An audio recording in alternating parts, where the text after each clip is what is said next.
Eh bien, bonjour à tous mes abonnés, tous mes fidèles followers. Aujourd'hui, on se retrouve pour une vidéo des plus exceptionnelles, puisqu'aujourd'hui, j'ai enfin battu mon record de 160 sur le challenge solo de Terraforming Mars, et j'ai fait 160 avec Ecoline, 168. J'ai battu mon record de 160, qui était réalisé avec Credit Core. Une game tout à fait exceptionnelle, dans laquelle j'avais eu pas mal de badges joviens, mais qui n'avait malheureusement pas été filmé. Euh, et donc, il me tenait à cœur de battre ce record sur une game enregistrée, bien sûr. Et c'est ce que j'ai enfin réussi après des jours et des semaines de grind. Et donc, on va se lancer cette petite review pour voir un peu comment ça s'est passé. Et on va voir que ça commence tout de suite très Ça commence tout de suite très fort puisque dès le pic de la corpo, on voit une catapulte terrestre en main de départ, quelques autres bonnes cartes, et surtout ces magnifiques badges de science qui sont parmi les meilleurs, hein. Parmi les meilleurs puisque la conférence d'Olympus et l'université de Mars, c'est vraiment ça. Alors avec l'IA centrale, bien sûr, c'est vraiment ça qui va vous permettre de cycler le deck et de trouver toutes les cartes dont vous avez besoin pour faire les meilleurs scores possibles. Et bien sûr, la technologie anti-gravité, c'est un peu tôt pour l'avoir, mais mieux vaut tard que jamais. Donc on va garder également l'énergie géothermique et les mousses nitrophiles, qui sont des bonnes cartes. Alors, surtout parce que j'avais besoin d'énergie. Enfin, j'avais pas besoin d'énergie dans l'immédiat, mais on a souvent besoin d'énergie assez tôt dans la partie. Et on voit le premier play de la partie qui est de skip la veine 1. Et oui, skip la veine 1, pourquoi? Parce que j'ai pas assez de thunes pour jouer la catapulte. Du coup, on la joue veine 2 et on voit ce qui se passe. Alors c'est particulier, mais c'est pas si choquant de se dire qu'on investit la veine 1 pour jouer une catapulte assez tôt. Parce que si on n'avait pas fait ça, on l'aurait jamais joué, cette catapulte. Et ça, c'est dramatique. Du coup, on arrive Gen 3, on récupère l'achat d'une sollicité, bon, c'est bien. On s'en privera pas. Du coup, on va la jouer tranquillement. On joue pas la centrale, puisque évidemment, on veut la réduire après avoir joué le poste de recherche qui a été top deck tout à l'heure, bien sûr, vous l'avez vu. C'était assez bien joué de ma part. Et on commence petit à petit à rassembler les pièces de combo étant bien la catapulte terrestre que je viens de jouer, le poste de recherche qu'on voit en main, la technologie antigravité qu'on voit en main également, et bien évidemment l'IA centrale qui permet de cycler le deck à foison, tout en ayant des réductions de zinzolin sur les cartes, et permettre de tout jouer comme ça de manière frénétique pour enchaîner les points et les ressources. Donc là, on va jouer bien le poste de recherche pour mettre en place la centrale de ce combo. Derrière, on va jouer la centrale qui va permettre, le tour suivant, d'utiliser ce petit point d'énergie pour piocher une carte, avec la carte qu'on a récupérée tout à l'heure. Alors là, on a une draft pas exceptionnelle, mais c'est pas plus mal quand on a beaucoup de cartes à jouer, donc au moins ça ne fait pas dépenser trop de thunes en achat de cartes. Là, je vais un petit peu réfléchir, notamment à qu'est-ce que je vais défausser avec cette université de Mars. Et me semble-t-il que je vais la jouer et que je vais défausser l'énergie géothermique que j'avais gardée en main de départ, mais qui s'avère pas si utile que ça, puisque maintenant j'ai récupéré d'autres ressources d'énergie. Donc je vais prendre le temps de réfléchir, mais il me semble que c'est ce que je vais faire. L'énergie géothermique qui va sauter. Peut-être une petite profil, peut-être l'énergie géothermique, on sait pas. Ah, j'hésite, mais non, ça va être l'énergie géothermique. Voilà. Et d'ailleurs, alors malheureusement, j'ai pas la thune de jouer à la conférence d'Olympus avant le centre de développement. Du coup, bon bah tant pis. Ce sera le centre de développement qui fait une carte assurée à ce tour-ci. C'est quand même mieux que la conférence, qui ne fait rien dans les médias. On va défausser l'herbe, qui est pas une carte exceptionnelle. Sauf que j'ai pas encore de chaleur, donc c'est pas ouf. Là, on pourrait jouer l'importation de GES, mais on peut pas jouer le groupe média avec. Donc on va patienter. On va patienter gentiment. Là, on récupère des cartes pas exceptionnelles, si ce n'est le contact professionnel qui, avec le groupe média, est une excellente carte. Et on va pas tarder à jouer la conférence de l'Impulse, voilà, qui va permettre de commencer à cycler à foison le deck. On récupère le joueur anti-poussière qu'on va jouer, c'est gratuit, ça fait plaisir. On a récupéré avec grand talent l'extracteur quantique à la génération précédente, me semble-t-il. Donc on va le jouer, hein, on va le jouer parce que c'est une très bonne ressource d'énergie. Alors j'ai pas besoin d'énergie dans l'immédiat, mais ça fait aussi de la chaleur. Et on voit déjà que bon, on est 26, ça serait pas plus mal d'avoir de la chaleur assez tôt. Donc on le joue, on top des clamines, c'est parfait, on la joue. Et l'importation de GES, à nouveau on peut la jouer, mais sans groupe média, donc on va à nouveau patienter. Alors on check le nombre de badges espace, 0, donc on va évidemment pas prendre le satellite. Alors on prend alliage avancé, ce qui peut paraître surprenant, mais faut savoir que dans une bonne game, il y a quasiment toujours de la production de minerais qui va venir tôt ou tard, sans compter les bonus de placement qu'on récupère. Donc alliage avancé est une très bonne carte, sans compter le fait que c'est un bas de science, bien sûr, qui va beaucoup m'aider aussi. Alors là, on va continuer de se développer. On est Gen 7, ça reste relativement tôt dans la partie. On va aller piocher puisqu'on a la thune pour. Et on va récupérer deux très bonnes cartes de développement, qui sont la carrière et le complexe de Miranda. Alors la carrière est pas positionnée à un endroit idéal, mais ça fera tout de même l'affaire. Et là, ce qui est parfait, c'est qu'on a pile la thune pour le sponsor, carrière et complexe de Miranda. Donc on va pas se priver, on met la carrière, on augmente la prod, et là, on passe direct à 10 de prod de thune. Plus 2 d'acier, c'est pas mal. C'est pas exceptionnel, on a connu mieux, mais faut garder en tête qu'on a toute la combo en main, si ce n'est l'IA centrale. Là, je peux vous dire que je prie pour une IA centrale. Voilà, en plus on top deck le cartel, donc vraiment on a tout ce qu'il faut. On a de la thune, les réductions, il nous faut cette IA centrale. Il nous faut absolument cette IA centrale, c'est la carte clé qui nous manque, et à partir de là, on saura qu'on a une très bonne game. Alors ici, je sais plus ce que je vais faire. Je sais plus exactement ce que je vais faire. Euh, je vais sans doute jouer du développement basique, alors sans doute à base de prod de thunes avec le quartier commercial, en jouant les alliages avancés avant. Alors ici, je crois que j'ai aucune mauvaise carte à défausser. Si j'ai les moustitrophiles, je me dis, j'ai les océans en main, mais il faut bien défausser pour cycler, et je cherche absolument cette IA centrale, donc je veux défausser une carte pour piocher une carte. C'est ce que je vais faire, je vais défausser la moustitrophie qui est une bonne carte, pour essayer d'avancer et trouver cette IA centrale. Donc voilà, on se développe, on met les océans, on pioche des cartes. On va jouer le quartier commercial pour se faire de la thune au tour suivant. Alors le quartier commercial, c'est un peu particulier.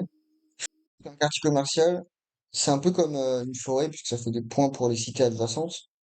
Les forêts sont des points aux cités adjacentes, donc c'est un peu similaire. Donc je vais juste le placer à un endroit où j'aurais placé une forêt autrement. Alors idéalement, vous voulez placer à côté d'une cité neutre, parce que ça vous fait quand même le point, même si la cité n'est pas à vous.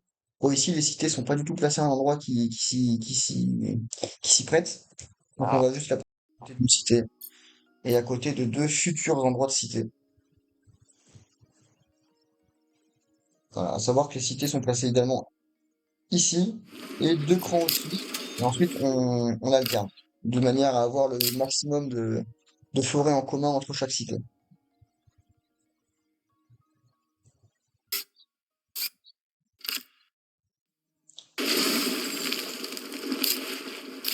Hop, et là, on va jouer le cartel pour finir le tour.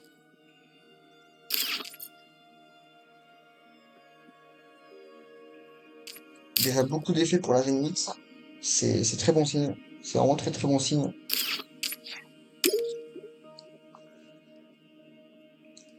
Là, on récupère une carte exceptionnelle avec la démonstration technologique. Et je vais décider de prendre quand même les fleuves de lave, même si c'est une carte que j'aime pas énormément. Je me dis que là, on est quand même Gen 9, il me faut absolument de la température et j'ai pas mal de thunes. Donc je décide de le prendre. Et là, je joue du coup la pioche de deux cartes et regardez ce qui va se passer. Vous allez peut-être le voir avant moi. Voilà. Je sais pas si vous l'avez vu. Personnellement, je l'avais pas vu à ce moment-là. C'est allé trop vite. et je vais le voir juste là que, qu'est-ce que j'ai top deck? J'ai top deck la centrale. Et là, petit moment de pause. Petit moment de pause pour apprécier ce moment. Parce que c'était tout ce que je cherchais. C'était tout ce que je cherchais. Il restait 145 cartes dans le deck, donc les probas de la choper étaient vraiment pas élevés. Mais c'est ce qui va rendre cette game exceptionnelle. Voilà, c'est ce qui va rendre cette game absolument exceptionnelle. Donc je la joue sans plus tarder. Je pioche des cartes. Et là, on a 35 de thunes avec 3 de réduction, sans compter le fait que on va pouvoir jouer la technologie anti-gravité. Alors, petit misplay de ma part ici, j'ai joué une carte avant la technologie anti-gravité.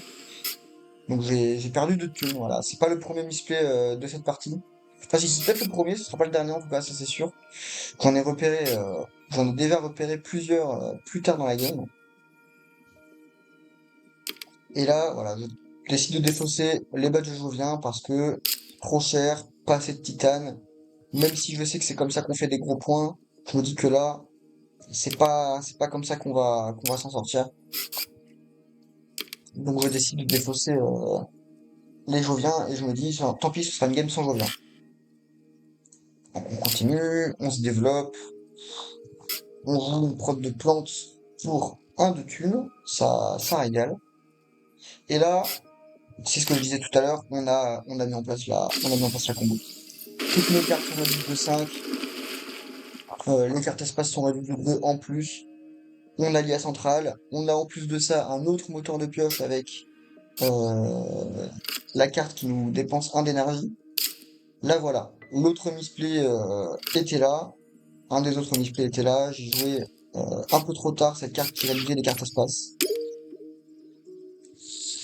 Bon, 4 de thunes de perdu sur cette génération, un peu bêtement, c'est dommage, mais on va pas se morfondre. La game reste excellente, on se concentre et on enchaîne. Alors je vais décider de garder Soleta. Ce qui peut surprendre, ce qui peut surprendre étant donné le coût de la carte et le peu de titane que j'ai, mais je me dis, on est Gen 10, il me faut absolument de la chaleur. Et au final, ça me revient que à 14. Ça me revient qu'à 14, donc je pense que j'ai très bien fait. Parce que j'aurais dû faire une quantité de projets standards absolument colossale si j'avais pas pris cette Soleta. Donc définitivement une bonne idée de ma part, je pense, sur ce coup-là. Alors du coup, je parle du fil de ce que je suis en train de faire. Là, je viens de jouer un badge de science, donc je vais devoir défausser une carte. Je vais défausser, je pense, cette usine radiochimique, j'ai pas tellement d'énergie. Même si on va voir que je vais en regagner assez vite. On top deck consortium pour l'acier. Donc on va le jouer, c'est très vite rentabilisé. Bah, la zone d'après en fait. Donc vraiment ça vaut le coup. On va jouer une forêt, augmenter la température. Et là, bon, on n'a plus grand chose à faire, on va juste faire ce qui nous développe le mieux. Donc ça va être tout le faisceau lunaire, comme j'ai dit, on a besoin de chaleur. Donc c'est ce qui va décider, on a suffisamment de thunes, donc le moins 2 de prod de thunes, on, on s'en accommodera. Mais là, l'urgence, c'est la chaleur. Laboratoire médical, qui est une très bonne carte avec 10 badges constructeurs. Je vais aussi prendre le masque respiratoire, enfin, les masques respiratoires, parce qu'ils vont bientôt être jouables et ils vont permettre de cycler le deck, vu que c'est un badge de science. Top deck, les zones interdites, très très bon top deck, qui permet de cycler encore mieux le deck. On va défausser, qu'est-ce qu'on va défausser? Je sais même pas si on va défausser, je crois que si quand même. Mais c'est vrai que là, on a que des bonnes cartes en main. Ça va sans doute être Herbivore qui va être défaussé ici. Parce que le reste sont sont des très bonnes cartes. Mais voilà, je vais quand même décider de cycler cet herbivore, je pense.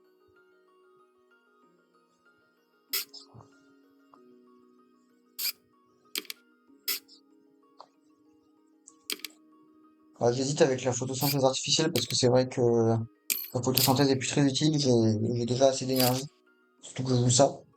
Mais je me dis, je vais garder le badge de science parce que c'est toujours utile. Donc je pioche un badge de science gratuit qui fait un point. Bon bah, c'est un égal, hein. Je jouerai quand j'aurai quelque chose à défausser. Mais le plus important pour l'instant, c'est les 6 d'énergie qui sont là. Donc très cool parce que ça me permet de jouer évidemment toutes les cartes énergie dont j'aurais besoin, mais aussi ça me fait de la chaleur, tout simplement. Avec un peu de décalage, mais tout de même. Voilà, je joue mes forêts. Et j'arrive à 6% d'oxygène, et du coup je me dis, c'est le moment de jouer les insectes. Seulement, pour jouer les insectes et le rentabiliser, il faut jouer des badges de plantes. Badge de plantes que j'ai pas en masse, pour l'instant en fait j'ai seulement le badge de plante de ma Corpo, Ecoline. Du coup, bah, ça va être le moment de jouer les badges de plantes et puis jouer insectes, tout simplement. Alors là, je joue cette carte. Bon, évidemment, on fera jamais son action. L'idée, c'est simplement de taper les deux plantes qui vont avec. Étant donné que la carte est gratuite, ça vaut le coup pour d'autres plantes. Et du coup, là, je regarde mes badges de plantes, on voit que j'en ai que un seul. Donc on va jouer les badges de plantes. C'est pas les plus rentables du monde, mais ça fera l'affaire. En plus, là, ça permet de jouer une bonne carte de prod de thunes. Surtout que fourmi. Alors fourmi, qui normalement j'aime pas beaucoup, mais là on a très vite fait l'oxygène. Donc on est très vite à 4%. Et ça va me faire pas mal de points, parce qu'en fait je vais pouvoir ajouter beaucoup de cartes. Enfin, je vais pouvoir jouer beaucoup de cartes qui vont me placer des microbes sur les fourmis. Donc ça va vraiment régaler. Au final, ça va être une des cartes qui va me rapporter le plus de points. Je crois que je vais pas tarder à la jouer, hein. Je vais jouer les insectes et puis je vais jouer la fourmi. Enfin, ça a 8 de prod de plantes, ce qui est vraiment pas dégueu. Et voilà, les fourmis qui vont être jouées. Donc là, je décide évidemment d'ajouter un microbe à la carte fourmi. Hop, on se trompe pas, on n'enlève pas les microbes de la fourmi. Et on place la forêt. Alors là, je commence déjà à galérer à placer mes forêts parce que idéalement, j'aimerais placer mes forêts à côté des océans une fois que les océans ont été placés. Sauf que, bah, il y a plus beaucoup d'espace en fait, étant donné que je tarde un peu à placer ces océans.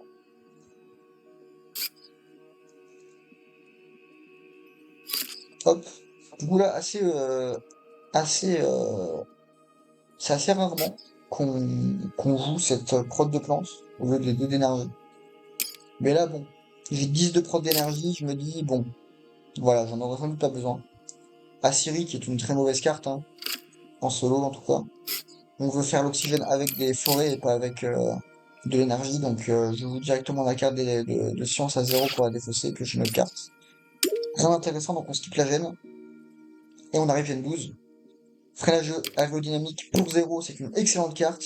Énergie défense solaire pour 0 également, c'est n'importe quoi. Agent en décomposition qui va être pas mal non plus. Et en fait, même moisissure extrême, je me rends compte que vu qu'on peut ajouter les microbes aux fourmis, c'est excellent. Donc on garde tout ici, on va piocher, on fait toutes les actions, et puis on peut commencer à jouer. Alors ici, il va y avoir un petit misplay, plutôt gros misplay d'ailleurs, bon, qui sera sans énormes conséquences, je pense. Mais quand même, je rate 3 de thunes et 3 de chaleur, puisque je vais jouer le freinage aérodynamique trop tard, après un événement espace. Et ça, c'est fort dommage. C'est fort dommage. Bon, je vais quand même d'abord jouer mes cartes de microbes, faire mes actions tranquillement.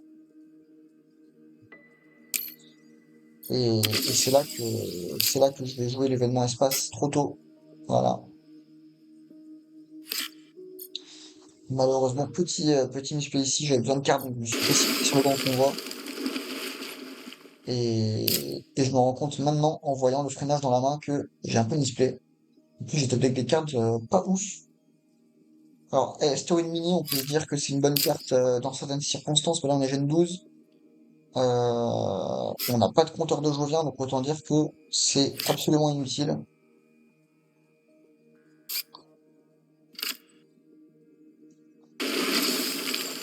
Je vais enfin mettre les océans sur la partie au milieu du plateau.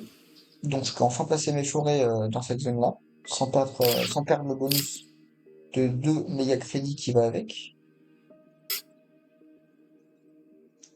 Et du coup, ça permet aussi de jouer la capitale. Donc c'est parfait, on peut la jouer en plus dans le spot qui lui est réservé à quasiment toutes les parties, hein. C'est quasiment là que je la mets à chaque fois. Enfin, c'est là que je la mets quasiment à chaque fois. Et il nous reste une forêt à mettre, même deux forêts à mettre. J'avoue, je sais même plus où est-ce que je vais les foutre. Mais on voit qu'on commence déjà à manquer de place en bas du plateau. Et vous allez voir qu'en fait, on va devoir monter sur la partie supérieure du plateau pour pouvoir continuer à terraformer. Ce qui est la première fois que ça m'arrive et c'est pour ça que la game est aussi exceptionnelle.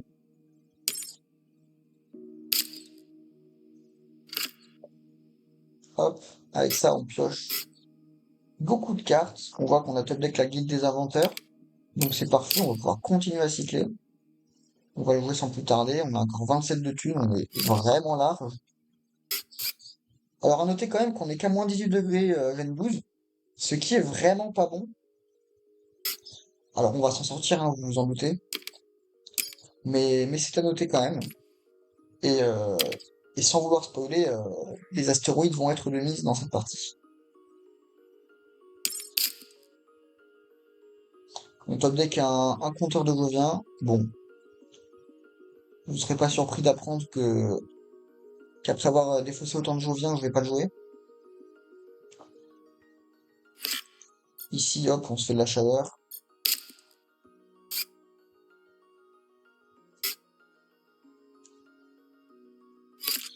Je vois que j'ai beaucoup de cartes mauvaises en main, donc je vais pouvoir les défausser en jouant les recherches. Donc ça va être l'importation d'eau d'Europe et le transformateur de minerais. Ce qui nous permet de piocher beaucoup de cartes, dont le chantier de Vesta. Alors j'avais dit que les Joviens n'étaient pas intéressants, mais là, il se trouve qu'ils se rentabilisent en un tour. Qu'en plus, il nous permet d'utiliser notre titane à ce tour-ci. Donc pour le coup, celui-là, je le prends avec grand plaisir. Alors la comète qui coûte que 10, c'est n'importe quoi, hein.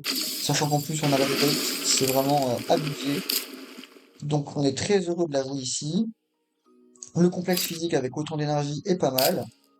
La carte qui nous redonne 2 d'argent quand on joue une cité, je l'avoue tout de suite, histoire de pas oublier. Et ça va être le complexe physique. Complexe 2 physique qui va être joué. Alors petit risque ici parce qu'on peut se dire ça va m'empêcher de récupérer de l'énergie. Mais je me dis quand même ça fait pas mal de points. Si je me jouais tous les tours, ça va me faire 6 points, donc c'est quand même pas négligeable. Et au pire, je ferai des astéroïdes, même si c'est pas idéal.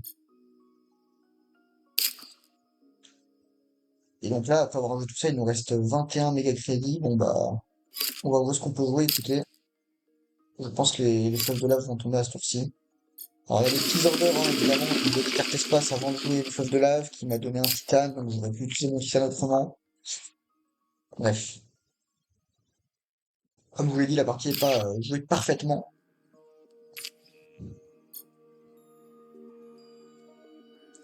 Et là, bon bah, c'est des forêts, hein, tant pis, on n'optimise pas les océans qui sont à côté, mais c'est comme ça.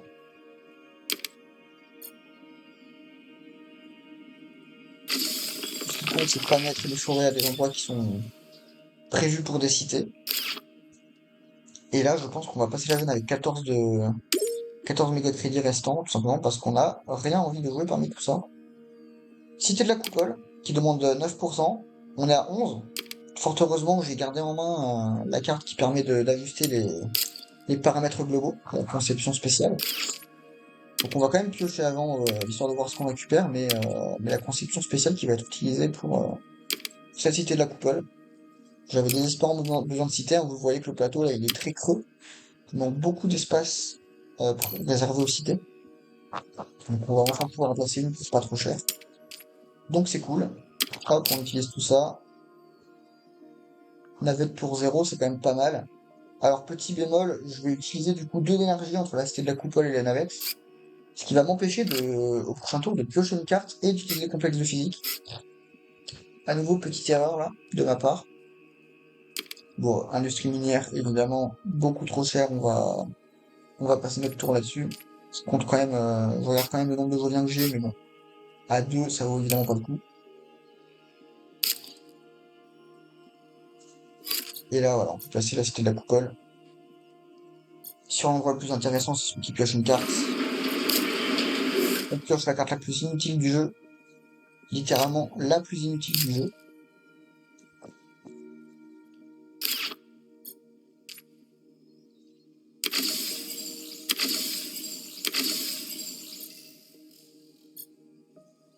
Ça va se faire tranquillement.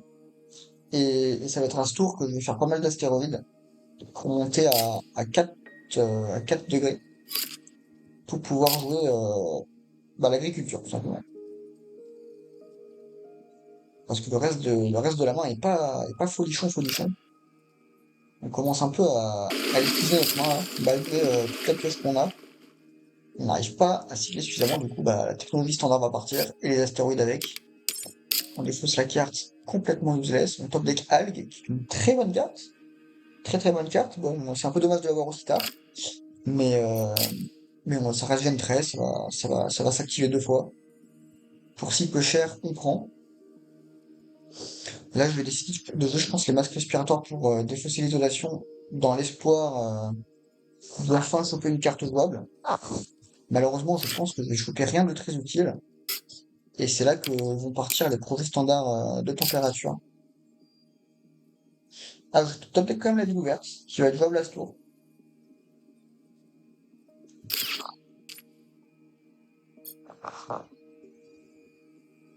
Donc je fais la forêt pour jouer la ville ouverte. Et là, voilà. Là, on manque de place. On va être obligé de terraformer en haut. Aussi surprenant que ça puisse paraître.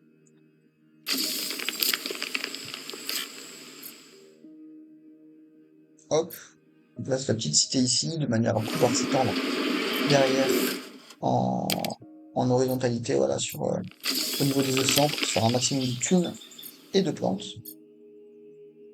Alors, je m'en fais pas, hein, vu la thune que j'ai, je me doute que je vais pouvoir mettre des cités à côté de ces forêts, donc j'hésite pas à les placer loin des cités.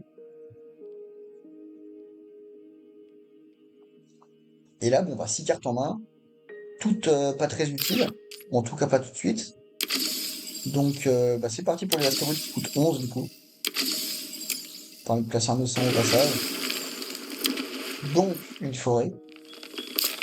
Et là, je me dis, est-ce que j'ai la thune pour jouer agriculture? Et j'en arrive à la conclusion que oui, assez vite. Donc, je joue les 2 astéroïdes, et on va pouvoir jouer l'agriculture.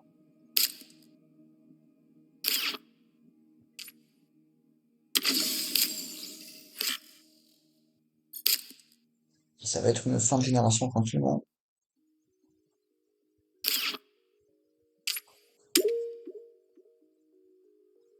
Et là, bon, la game est gagnée. Concrètement, il reste un océan à faire que j'ai en main pour deux méga crédits. Il nous reste 2 températures qu'on a avec la chaleur. Donc c'est parfait. Il peut plus rien nous arriver. La question c'est juste à quel point on va faire un gros score. Et là je me dis, ok, j'ai une carte science en main. Est-ce que j'ai envie de la jouer? Alors elle sert à rien, mais ça va me permettre de piocher. Donc est-ce que je la joue? Alors je vais pas vous mentir, à la base je l'ai joué parce que je me disais qu'il me fallait une carte animale. Alors, si vous êtes perspicace, vous venez de voir que je viens de jouer une carte animale, mais je me suis pas rendu compte tout de suite. Et du coup, en fait, je cherchais une carte animale. C'est pour ça que je vais jouer cette manœuvre robotique pour essayer d'aller chercher le poisson, des oiseaux, des trucs comme ça. Et en fait, je me rends compte que je les ai. Enfin, je me rends compte plus tard que je les ai, ces animaux. Et pourquoi je joue des animaux? Tout simplement pour jouer la carte qui rajoute des plantes, des microbes et des animaux à des cartes. Voilà, de l'azote importé. Du coup, je joue la carte science, je récupère une autre carte science qui va me permettre de repiocher 2 cartes. Donc au final, ça se goupille assez bien.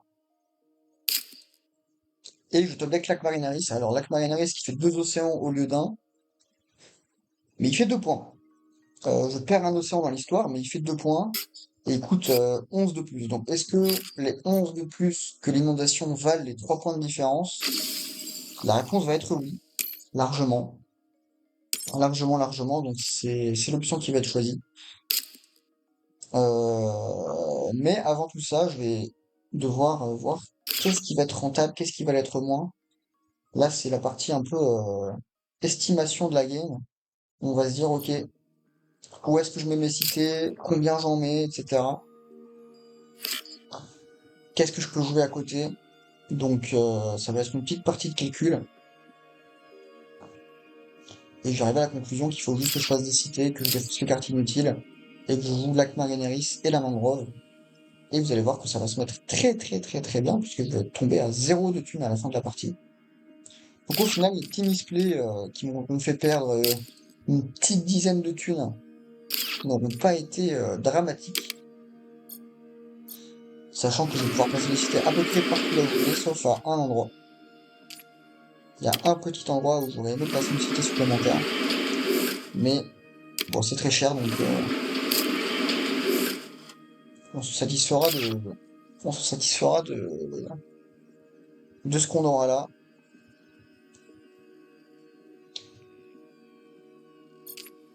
Là, je me rends compte que j'ai plus de thunes pour une cité, mais en jouant la colonie interstellaire, ça va permettre de remonter un petit peu, puisque ça me coûte zéro grâce au titane.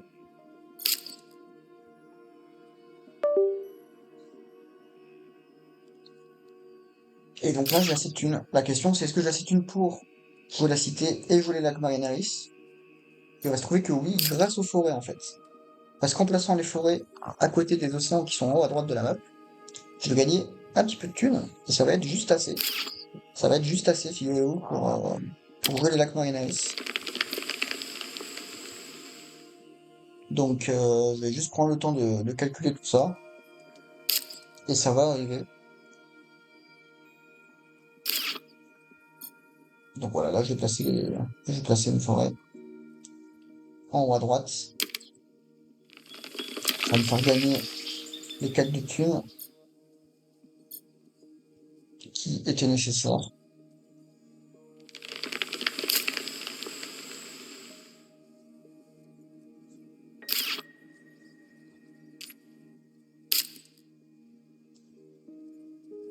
Du coup, je vais jouer la cité en premier, je pense.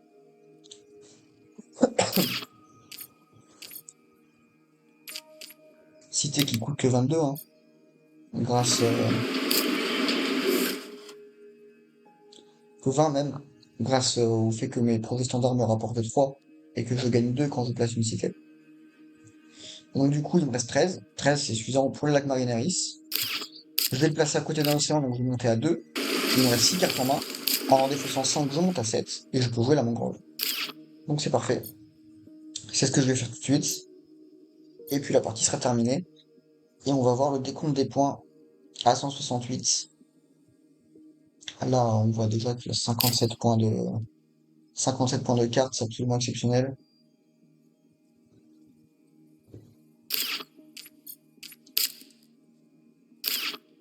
Et c'est parti, on va défausser les cartes. Ça va se mettre plutôt bien en plus parce on va pouvoir monter à 21 de pente. Donc pile 3 fois, ça va être parfait.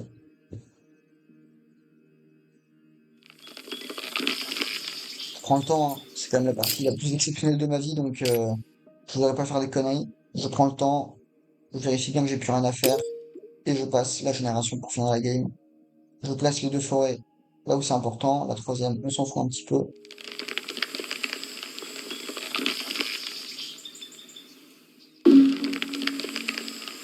Et voilà.